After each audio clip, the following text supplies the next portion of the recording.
This may seem like a Cat in the Hat ripoff, but trust me, it's not. It has nothing to do with the Cat in the Hat. It's actually based off of a book I made when I was in 3rd or 4th grade. And I had trouble pronouncing Jose at the time, 'cause I was 9 or 10 at the time. And I often pronounced Jose as Juhos, so his name is now Jose. It's pronounced the way it's spelled just because that is more memorable to me. And it's nostalgic. Anyway, let's begin. But many of the Jose the Cat books I made when I was younger is lost, so I will pretty much change it and just make it be called the new Jose the Cat series-ish. Jose was lost at sea. But the sea was actually Tina's tears. She cried because Jose was ignoring her. Tina was annoying to Jose, so he thought ignoring her would be a good idea, but no, Tina is a crying machine. Tina can create a whole hurricane or tsunami just by crying. Jose didn't mean to make her cry, but he just hated how irritating she is. But before we go into the present where Tina is flooding the place with just her tears, this is what happened before she did that. It was a normal day. Jose was up early in the morning, making himself some breakfast. He loved fish and grits, so he made that for breakfast. "Josie," yelled a mysterious annoying girl or cat girl. Jose stopped cooking what he was cooking, and he went to his front door to see who it is. It was Tina, the irritating brat. He hated her more than anything. She calls him Josie, which annoys him, and she constantly bothers him. She breaks his stuff, she spills her juice a lot, and she often gets tantrums whenever she doesn't get what she wants. So, instead of answering his door because he saw Tina, he slammed the door on her and locked it. He went back to cooking his fish grits.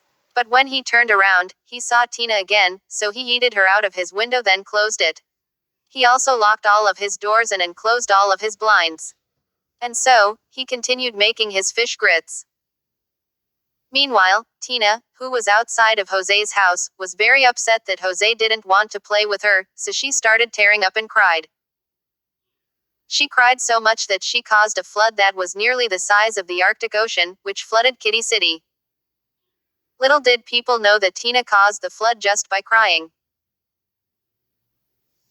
Okay, this chapter is a different story but same universe, but instead of taking place in Kitty City, it takes place in Doggy Town, where many were poor and they get harassed by the cats on a daily basis just for being poor.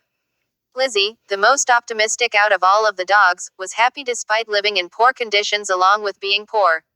So anyway, let's begin this already. Lizzie was messing with the cats by going into Kitty City and throw baloney in their mailboxes, which angered them. "Hey!" shouted Mr. Whiskers. "Stop!" screamed Ms. Nako. "Ow!" shouted Mr. Gatito as he tasted the baloney. Both the majority of cats and dogs hated baloney. Even the ones who likes baloney is angry that Lizzie just threw food in their mailbox. But no matter what they do to prevent Lizzie from doing this, it always backfires.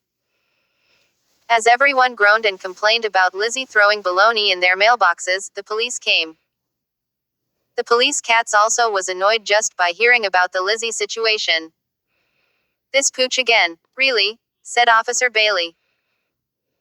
"Well, we really should stop trying at this point because no matter what we do to attempt to prevent it, she always comes back," Officer Milo said, while eating a donut. "Why are you eating a donut with rainbow sprinkles and pink frosting? That seems like a donut for a little girl would order and eat." "Shut up, Bailey. Donuts don't have ages nor genders," said Officer Milo as he was finishing his donut. But while they was talking, Lizzie covered their cop car with baloney. Not again," groaned Officer Bailey as soon as he noticed the baloney on the car. "The baloney prankster does it again," joked Officer Milo. Suddenly, a huge wave appeared and it flooded everything. It was strong enough to destroy houses by dissolving them. Lizzie saw the wave and started running towards Doggy Town before the wave caught up to her. "Dad, there's a wave," hollered Lizzie as she continued running away. "I'll go ring the bell," her father said. But by the time he went to the tower to ring the bell, it was already too late. The wave crashed into the town. No one was safe from the wave. Even Lizzie, who managed to outrun the wave, eventually got splashed by it.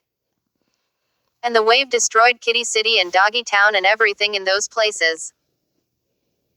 But then, they landed in a random island, where the cats and dogs started arguing and fighting each other because they didn't get along with each other. To be continued.